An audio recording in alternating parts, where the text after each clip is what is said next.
الحمد للہ رب العالمین والصلاة والسلام علی سید الانبیاء والمرسلین اما بعد فاعوذ باللہ من الشیطان الرجیم بسم اللہ الرحمن الرحیم۔ سبق نمبر 83 فقہ بہار شریعت، جلد نمبر 3، حصہ 16، ظروف کا بیان۔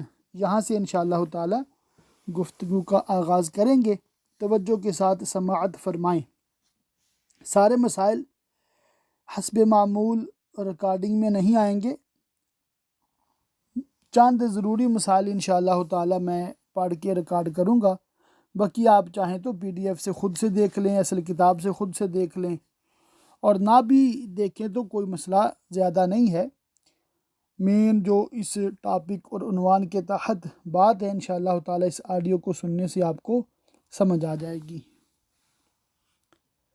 اور یہ تمام سننے والوں سے درخواست ہے کہ جب آپ سن لیتے ہیں لیکچر تو فوراً مجھے رپلائی ضرور کیا کریں، چاہے 1 منٹ میں اپنی آڈیو میں بتا دیں، یا 3-4 لائنوں میں لکھ کر ٹیکسٹ میسج بھیج دیں، یا کسی نوٹ بک پہ لکھ کر اس کی تصویر بھیج دیں، جیسے آپ کے لیے آسانی رہے۔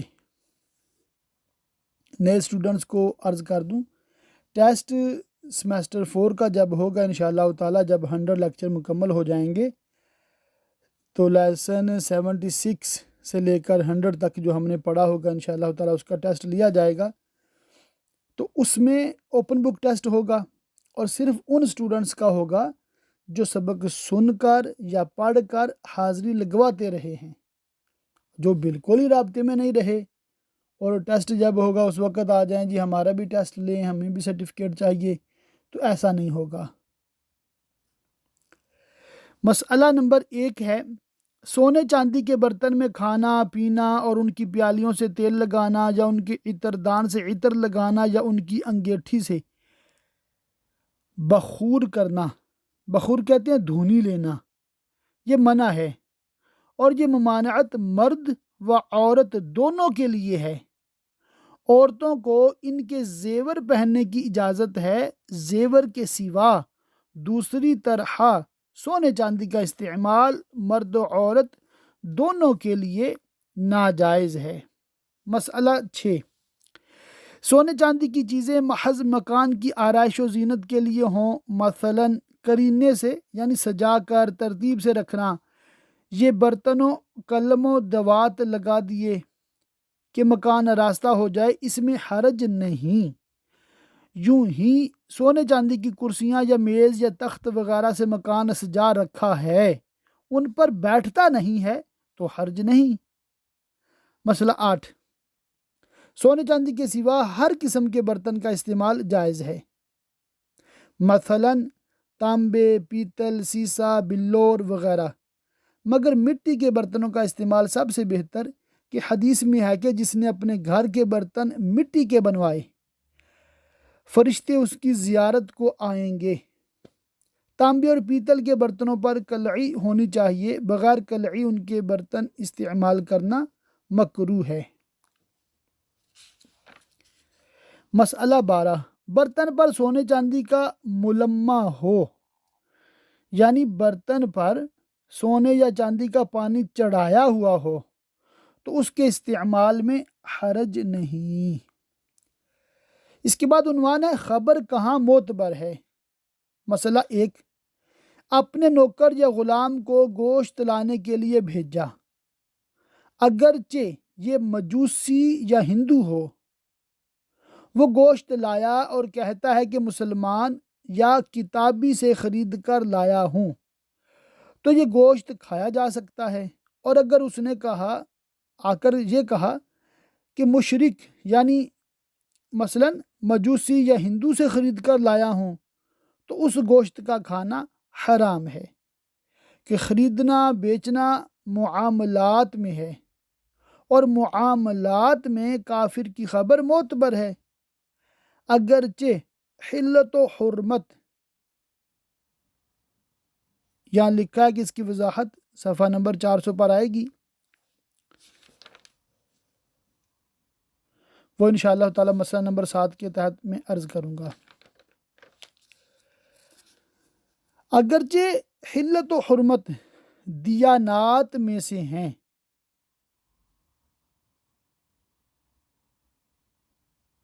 حلت و حرمت یعنی حلال و حرام ہونا، دیانات کی وضاحت انشاءاللہ آگے آئے گی، اس میں سے ہیں، اور دیانات میں کافر کی خبر نامقبول ہے، مگر چونکہ اصل خبر خریدنے کی ہے اور حلت و حرمت یعنی حلال و حرام ہونا اس مقام پر ضمنی چیز ہے، لہذا جب وہ خبر معتبر ہوئی تو ضمناً یہ بھی ثابت ہو جائے گی، اور اصل خبر حلت و حرمت یعنی حلال و حرام ہونے کی ہوتی تو نامعتبر ہوتی۔ اس کو یوں سمجھ لیں آپ کہ ایک گوشت پڑا ہوا ہے، کافر کہتا ہے کہ یہ گوشت حلال ہے، تو اس کی خبر معتبر نہیں ہے، تو ہم اس کے کہنے کی وجہ سے اس کو حلال نہیں سمجھیں گے۔ اب وہ گوشت پڑا ہے، کافر نے کہا کہ وہ یہ گوشت مسلمان سے خرید کر لایا ہے، وہی گوشت ہے، پہلے اس نے یہ کہا تھا کہ یہ گوشت حلال ہے، تو ہم اس کی خبر، چونکہ دیانات میں سے ہے نا حلت و حرمت، ہم اس کی خبر کا اعتبار نہیں کریں گے، مطلب صرف اس کے کہنے سے اس کو گوشت کو حلال نہیں سمجھیں گے۔ مگر جب اس نے کہا کہ یہ گوشت میں مسلمان سے خرید کر لایا ہوں تو یہ معاملات کی خبر ہے، لہٰذا وہ گوشت ہم حلال سمجھیں گے، مگر اس میں شرط کیا ہے؟ مسئلہ 2 ہے، معاملات میں کافر کی خبر معتبر ہونا اس وقت ہے جب غالب گمان یہ ہو کہ سچ کہتا ہے، اور اگر غالب گمان اس کا جھوٹا ہونا ہو تو اس پر عمل نہ کرے۔ مسئلہ 7 دیانات کی جو وضاحت والا تھا، دیانات میں مخبر یعنی خبر دینے والا، اس کا عادل ہونا ضروری ہے۔ دیانات سے مراد وہ چیزیں ہیں جن کا تعلق بندہ اور رب کے مابین ہے، مثلا حلت، حرمت، نجاست، طہارت، اور اگر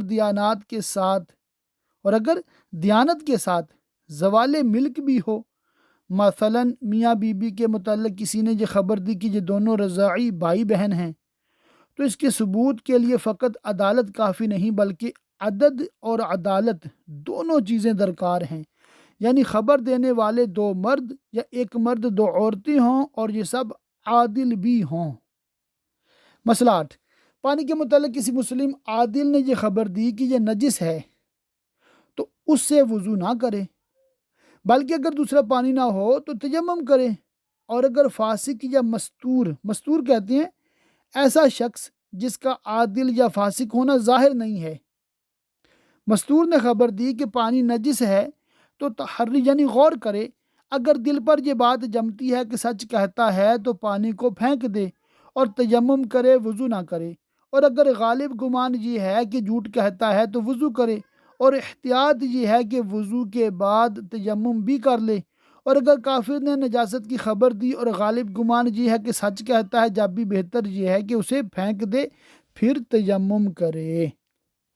اس کے بعد ہے لباس کا بیان۔ حسب معمول احادیث مبارکہ ریکارڈ نہیں کر رہا، مگر ان کو آپ خود سے پڑھ لیں تو انشاءاللہ تعالی بہت مفید، بہت پیاری، دلچسپ معلوماتی باتیں ہیں، انشاءاللہ تعالی فائدہ ہی ہوگا۔ مسئلہ نمبر 1 اتنا لباس جس سے ستر عورت ہو جائے اور گرمی سردی کی تکلیف سے بچے فرض ہے، اور اس سے زائد جس سے زینت مقصود ہو، اور یہ کہ جبکہ اللہ عز و جل نے دیا ہے تو اس کی نعمت کا اظہار کیا جائے، یہ مستحب ہے۔ خاص موقع پر مثلا جمعہ یا عید کے دن عمدہ کپڑے پہننا مباح ہے۔ اس قسم کے کپڑے روز نہ پہنے کیونکہ ہو سکتا ہے کہ اترانے لگے، اور غریبوں کو جن کے پاس ایسے کپڑے نہیں ہیں نظر حقارت سے دیکھے، لہٰذا اس سے بچنا ہی چاہیے۔ اور تکبر کے طور پر جو لباس ہو وہ ممنوع ہے۔ تکبر ہے یا نہیں اس کی شناخت یوں کرے کہ ان کپڑوں کو پہننے سے پہلے اپنی جو حالت پاتا تھا اگر پہننے کے بعد بھی وہی حالت ہے تو معلوم ہوا کہ ان کپڑوں سے تکبر پیدا نہیں ہوا۔ اگر وہ حالت اب باقی نہیں رہی تو تکبر آ گیا، لہٰذا ایسے کپڑے سے بچے کہ تکبر بہت بری صفت ہے۔ مسئلہ 3، سنت یہ ہے کہ دامن کی لمبائی آدھی پنڈلی تک ہو اور آستین کی لمبائی زیادہ سے زیادہ انگلیوں کے پوروں تک اور چوڑائی ایک بالشت ہو۔ اس زمانہ میں بہت سے مسلمان پاجامہ کی جگہ جھانگیا یعنی نیکر، گھٹنوں سے اوپر کا پاجامہ، شورٹس ہم کہتے ہیں آج کل اس کو، پہننے لگے ہیں۔ اس کے ناجائز ہونے میں کیا کلام کے گھٹنے کا کھلا ہونا حرام ہے، اور بہت لوگوں کے کرتے کی آستین کوہنی کے اوپر ہوتی ہے، یہ بھی خلاف سنت ہے، یعنی ہاف سلیو۔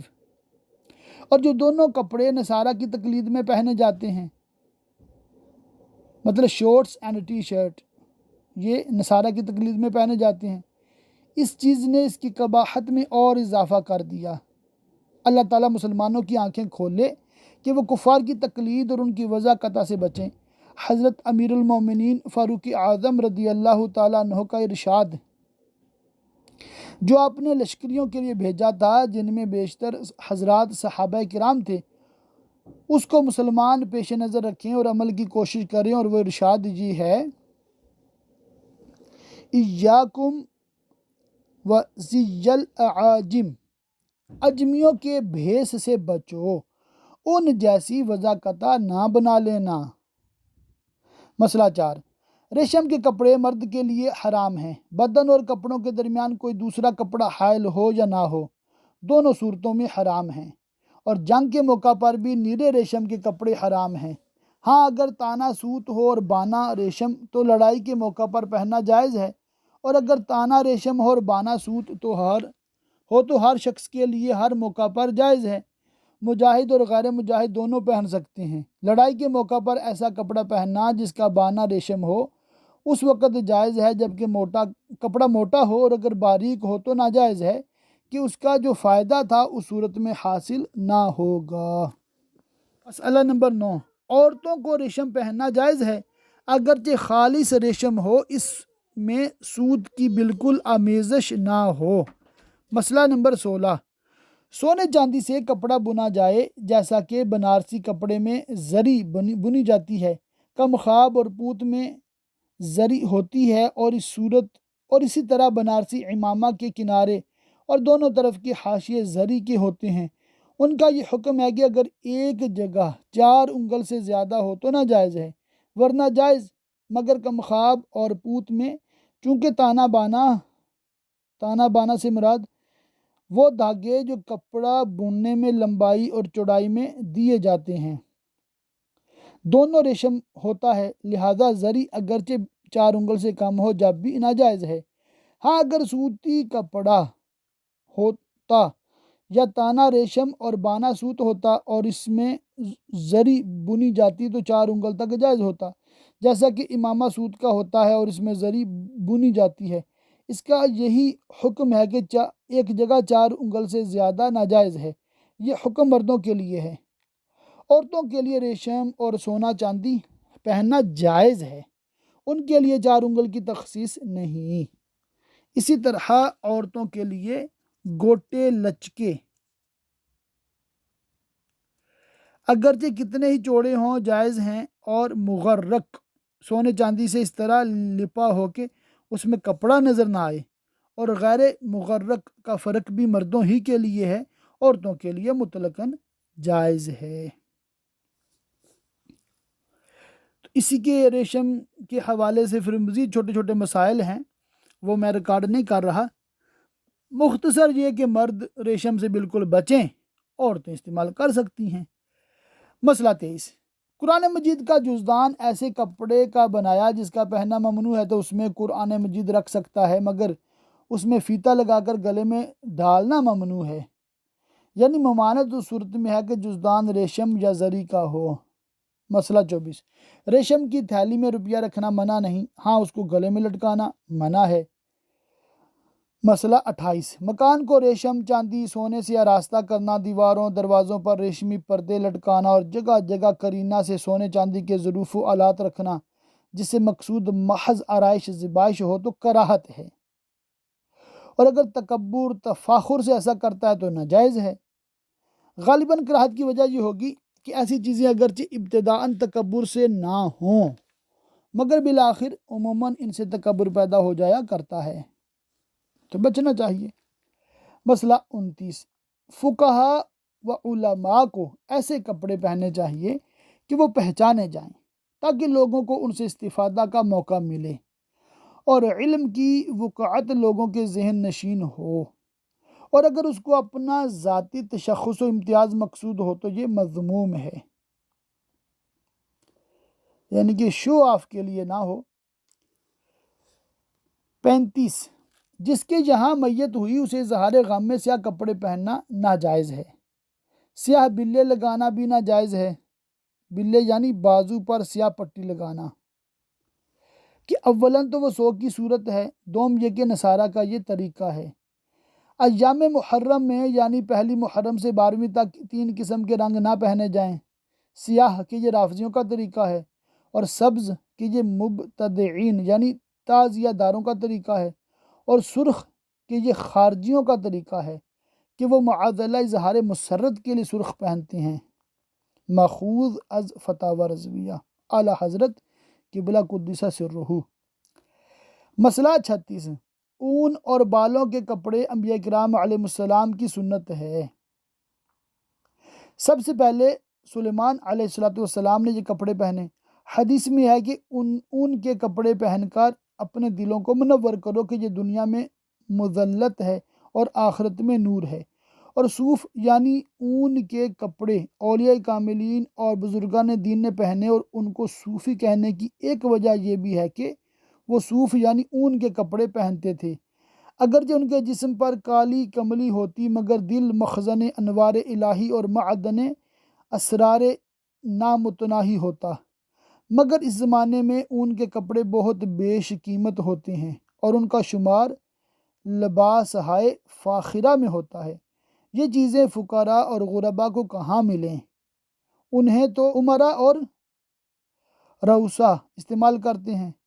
فقہا اور حدیث کا مقصد غالباً ان بیش قیمت اونی کپڑوں سے پورا نہ ہوگا بلکہ وہی معمولی دیسی کمبل جو کم وقعت سمجھے جاتے ہیں ان کے استعمال سے وہ بات پوری ہوگی۔ مسئلہ 37، پاجامہ پہننا سنت ہے کیونکہ اس میں بہت زیادہ ستر عورت ہے۔ اس کو سنت بیں معنی کہا گیا ہے کہ حضور اقدس صلی اللہ علیہ وسلم نے اسے پسند فرمایا اور صحابہ کرام رضی اللہ تعالیٰ عنہم نے پہنا۔ خود حضور اقدس صلی اللہ تعالیٰ علیہ وسلم تہبند پہنا کرتے تھے، پاجامہ پہننا ثابت نہیں۔ مسئلہ 40، صدل یعنی سر یا شانے پر کپڑا ڈال کر اس کے کنارے لٹکائے رکھنا نماز میں مکروہ ہے، جس کا بیان گزر چکا، مگر نماز میں نہ ہو تو مکروہ ہے یا نہیں اس میں تفصیل ہے کہ اگر کرتا یا پاجامہ یا تہبند پہنے ہوئے اور چادر کو سر یا شانوں سے لٹکا دیا تو مکروہ نہیں، اور اگر کرتا نہیں پہنے ہوئے ہے تو صدل مکروہ ہے۔ مسئلہ 43، ناک منہ پونچھنے کے لیے رومال رکھنا یا وضو کے بعد منہ پونچھنے کے لیے رومال رکھنا جائز ہے، اسی طرح پسینہ پونچھنے کے لیے رومال رکھنا جائز ہے، اور اگر براہ تکبر ہو تو منع ہے۔ امامہ کا بیان، امامہ باندھنا سنت ہے خصوصاً نماز میں کہ جو نماز امامے کے ساتھ پڑھی جاتی ہے اس کا ثواب بہت زیادہ ہوتا ہے۔ مسئلہ 1، امامہ باندھے تو اس کا شملہ پیٹھ پر دونوں شانوں کے درمیان لٹکا لے۔ شملہ کتنا ہونا چاہیے اس میں اختلاف ہے، زیادہ سے زیادہ اتنا ہو کہ بیٹھنے میں نہ دبے۔ بعض لوگ شملہ بالکل نہیں لٹکاتے، یہ سنت کے خلاف ہے، اور بعض شملہ کو اوپر لا کر امامہ میں گھرس دیتے ہیں، یہ بھی نہ چاہیے۔ خصوصاً حالت نماز میں ایسا ہے تو نماز مکروہ ہوگی۔ مسئلہ 2، امامہ کو جب پھر سے باندھنا ہو تو اسے اتار کر زمین پر پھینک نہ دے بلکہ جس طرح لپیٹا ہے اسی طرح ادھیڑا جائے۔ مسئلہ 3، ٹوپی پہننا خود حضور اقدس صلی اللہ تعالی علیہ وآلہ وسلم سے ثابت ہے، مگر حضور علیہ السلام امامہ بھی باندھتے تھے، یعنی امامہ کے نیچے ٹوپی ہوتی، اور یہ فرمایا کہ ہم میں اور ان میں فرق ٹوپی پر امامہ باندھنا ہے، یعنی ہم دونوں چیزیں رکھتے ہیں اور وہ صرف امامہ ہی باندھتے ہیں، اس کے نیچے ٹوپی نہیں رکھتے۔ چنانچہ یہاں کے کفار بھی اگر پگڑی باندھتے ہیں تو اس کے نیچے ٹوپی نہیں پہنتے۔ بعض نے حدیث کا یہ مطلب بیان کیا کہ صرف ٹوپی پہننا مشرکین کا طریقہ ہے، مگر یہ قول صحیح نہیں، کیونکہ مشرکین عرب بھی امامہ باندھا کرتے تھے۔ مرکات شرح مشکات میں مذکور ہے کہ حضور اقدس صلی اللہ تعالی علیہ وسلم کا چھوٹا امامہ 7 ہاتھ کا اور بڑا امامہ 12 ہاتھ کا تھا۔ بس اسی سنت کے مطابق امامہ رکھے، اس سے زیادہ بڑا نہ رکھے۔ بعض لوگ بہت بڑے امامہ باندھتے ہیں، ایسے نہ کرے کہ سنت کے خلاف ہے۔ مارواڑ کے علاقے میں بہت سے لوگ پگڑیاں باندھتے ہیں جو بہت کم چوڑی ہوتی ہیں اور 40-50 گز لمبی ہوتی ہیں۔ اس طرح کی پگڑیاں مسلمان نہ باندھیں۔ ایک مسئلہ ہے، بزرگان دین اولیاء و صالحین کے مزارات طیبہ پر غلاف ڈالنا جائز ہے، جبکہ یہ مقصود ہو کہ صاحب مزار کی وقعت نظر عوام میں پیدا ہو، ان کا ادب کریں، ان کے برکات حاصل کریں۔ تعویذ کے بارے میں ہے، گلے میں تعویذ لٹکانا جائز ہے، جبکہ وہ تعویذ جائز ہو، یعنی آیات قرآنیہ یا اسماء الہیہ، اللہ کے ناموں یا ادعیہ یعنی دعاؤں سے تعویذ کیا جائے۔ اور بعض حدیثوں میں جو ممانت آئی ہے اس سے مراد وہ تعویذات ہیں جو ناجائز الفاظ پر مشتمل ہوں، جو زمانہ جاہلیت میں کیے جاتے تھے۔ اسی طرح تعویذات اور آیات و احادیث و ادعیہ کو رکابی میں لکھ کر مریض کو بنیت شفا پلانا بھی جائز ہے۔ جنوب اور حیض اور نفسا بھی تعویذات کو گلے میں پہن سکتے ہیں، بازو پر باندھ سکتے ہیں، جبکہ غلاف میں ہوں۔ جوتا پہننے کا بیان، اس میں غالباً مسائل نہیں ہے تو اس لیے حدیثیں ایک مسئلہ ہے صرف، تو 1-2 احادیث مبارکہ انشاءاللہ تعالی میں ریکارڈ کر دیتا ہوں۔ حدیث نمبر 1، جوتے بکثرت استعمال کرو کہ آدمی جب تک جوتے پہنے ہوئے ہے گویا وہ سوار ہے، یعنی کم تھکتا ہے۔ حدیث 4، جب جوتا پہنے تو پہلے داہنے پاؤں میں پہنے، اور جب اتارے تو پہلے بائیں پاؤں کا اتارے کہ داہنا پہننے میں پہلے ہو اور اتارنے میں پیچھے۔ مسئلہ 7، حضور صلی اللہ تعالی علیہ وسلم نے کھڑے ہو کر جوتا پہننے سے منع فرمایا۔ یہ حکم ان جوتوں کا ہے جن کو کھڑے ہو کر پہننے میں دقت ہوتی ہے، جن میں تسمے باندھنے کی ضرورت ہوتی ہے۔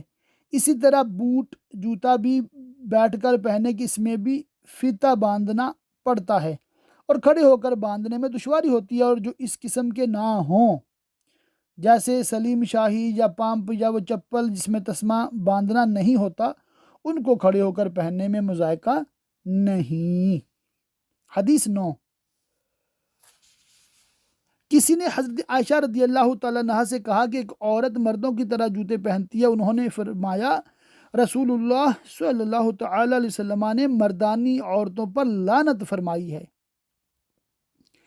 یعنی عورتوں کو مردانہ جوتا نہیں پہننا چاہیے، بلکہ وہ تمام باتیں جن میں مردوں اور عورتوں کا امتیاز ہوتا ہے ان میں ہر ایک کو دوسرے کی وضع اختیار کرنے سے ممانت ہے۔ نہ مرد عورت کی وضع اختیار کرے، نہ عورت مرد کی۔ مسئلہ ایک ہی ہے، وہ عرض کر دیتا ہوں۔ بال کے چمڑے کی جوتیاں جائز ہیں، بلکہ حضور اقدس صلی اللہ تعالی علیہ وسلم نے بعض مرتبہ اس قسم کی نعلین استعمال فرمائی ہیں۔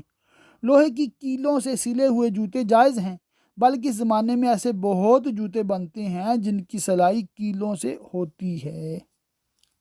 انگوٹھی اور زیور کا بیان، مسئلہ نمبر 1، مرد کو زیور پہننا مطلقاً حرام ہے، صرف چاندی کی ایک انگوٹھی جائز ہے جو وزن میں 1 مثقال یعنی 4.5 ماشا سے کم ہو، اور سونے کی انگوٹھی بھی حرام ہے۔ تلوار کا حلیہ چاندی کا جائز ہے، یعنی اس کے نیام اور قبضہ پر تلے میں چاندی لگائی جا سکتی ہے بشرطے کہ وہ چاندی موزہ استعمال میں نہ ہو۔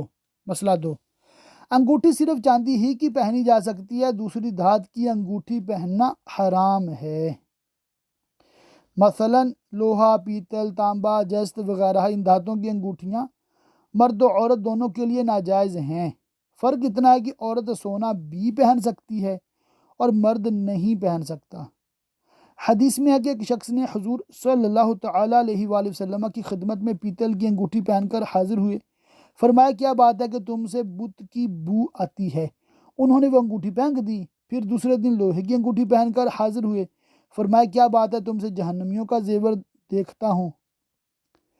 انہوں نے اس کو بھی اتار دیا اور عرض کیا یا رسول اللہ صلی اللہ تعالیٰ علیہ وسلم کس چیز کی انگوٹھی بناؤں؟ فرمایا چاندی کی، اور اس کو 1 مثقال پورا نہ کرنا۔ اچھا، اس میں ایک عرض کر دوں، یہاں پر یہ لکھا ہے کہ سونے چاندی کے علاوہ جو دھاتیں ہیں ان کی انگوٹھیاں عورتیں نہیں پہن سکتی۔ یہی فتویٰ تھا علماء کا، مگر فی زمانہ یعنی آج کل عموم بلوا کی وجہ سے کہ سونا بہت ہی مہنگا ہے اور آرٹیفیشل جیولری جو سستی ہے، بعض چاندی کے کلر کے، سونے کے کلر کے، بعض مختلف رنگوں کے عورتیں مطلب پہنتی ہیں، اس کو علماء نے جائز قرار دیا ہے، اور یہ پہن کر نماز پڑھیں گے تو بھی جائز ہے، مکروہ نہیں ہے۔ مگر ہمارے بعض علماء اب بھی اس کو منع فرماتے ہیں۔ تو اگر عورتیں یوں کر لیں کہ ممکن ہو تو آرٹیفیشل جیولری نہ استعمال کریں، اور اگر کرنی ہی ہے تو نماز کے وقت اتار کے نماز پڑھ لیں تاکہ ان کی نماز بلا کراہت درست ہو جائے۔ تو یہ ہے احتیاطی بات، اور اگر ان علماء کے فتوے پہ عمل کر لیں جو کہتے جائز ہے تو جائز ہے، نماز بھی جائز ہے، کوئی مسئلہ نہیں۔ تو یہ بات میں آپ لوگوں کے گوش گزار کرنا چاہتا تھا، جو ظاہر ہے یہاں پر لکھی ہوئی نہیں ہے۔ مسئلہ نمبر 8، انگوٹھی انہی کے لیے مسنون ہے جن کو مہر کرنے کی حاجت ہوتی ہے، جیسے سلطان و قاضی اور علماء جو فتویٰ پر مہر کرتے ہیں۔ ان کے سوا دوسروں کے لیے جن کو مہر کرنے کی حاجت نہ ہو مسنون نہیں، مگر پہننا جائز ہے۔ مسئلہ 11، انگوٹھی پر اپنا نام کندہ کرا سکتا ہے۔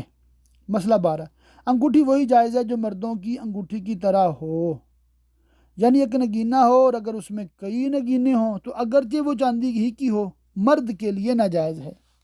اسی طرح مردوں کے لیے ایک سے زیادہ انگوٹھی پہننا یا چھلے پہننا ناجائز ہے کہ یہ انگوٹھی نہیں، عورتیں چھلے پہن سکتی ہیں۔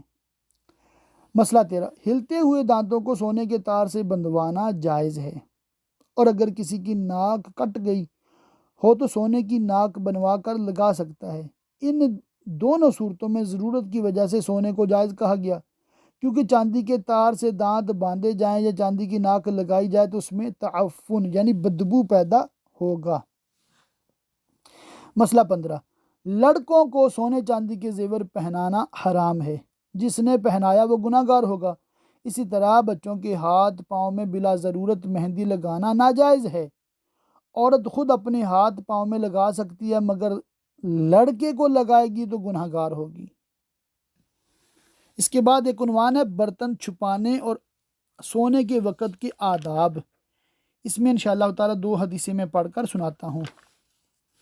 صحیح بخاری و مسلم میں جابر رضی اللہ تعالیٰ عنہ سے روایت ہے کہ رسول اللہ صلی اللہ تعالیٰ علیہ وآلہ وسلم نے فرمایا، جب رات کی ابتدائی تاریکی آ جائے، یا یہ فرمایا کہ جب شام ہو جائے تو بچوں کو سمیٹ لو کہ اس وقت شیاطین منتشر ہوتے ہیں۔ پھر جب ایک گھڑی رات چلی جائے اب انہیں چھوڑ دو اور بسم اللہ کہہ کر دروازے بند کر لو، کہ اس طرح جب دروازہ بند کیا جائے تو شیطان نہیں کھول سکتا، اور بسم اللہ کہہ کر مشکوں کے دھانے باندھو، اور بسم اللہ پڑھ کر برتنوں کو ڈھانک دو، ڈھانکو نہیں تو یہی کرو کہ اس پر کوئی چیز آڑی کر کے رکھ دو اور چراغوں کو بجھا دو۔ اور صحیح بخاری کی ایک روایت میں ہے کہ برتن چھپا دو اور مشکوں کے منہ بند کر دو اور دروازے بھیڑ دو اور بچوں کو سمیٹ لو شام کے وقت، کیونکہ اس وقت جن منتشر ہوتے ہیں اور اچک لیتے ہیں، اور سوتے وقت چراغ بجھا دو کہ کبھی چوہا بتی گھسیٹ کر لے جاتا ہے اور گھر جل جاتا ہے۔ حدیث نمبر 5 ہے، شرح السنہ میں جابر رضی اللہ تعالیٰ عنہ سے روایت ہے کہ نبی صلی اللہ تعالیٰ علیہ وسلم نے فرمایا، جب رات میں کتے کا بھونکنا اور گدھے کی آواز سنو تو اعوذ باللہ من الشیطان الرجیم پڑھو کہ وہ اس چیز کو دیکھتے ہیں جس کو تم نہیں دیکھتے، اور جب پہچل بند ہو جائے یعنی لوگوں کی آمد و رفت بند ہو جائے تو گھر سے کم نکلو کہ اللہ عز و جل رات میں اپنی مخلوقات میں سے جس کو چاہتا ہے زمین پر منتشر کرتا ہے۔ تو آج کا سبق یہیں پر مکمل کرتے ہیں۔ اللہ پاک کی بارگاہ میں دعا کہ اللہ پاک ہمیں خوب علم دین سیکھنے، سمجھنے، یاد رکھنے، عمل کرنے اور دوسروں تک پہنچاتے رہنے کی توفیق رفیق مرحمت فرمائے، آمین بجاہ النبی الامین وصلی اللہ تعالی علیہ وآلہ وصحبہ وبارک وسلم۔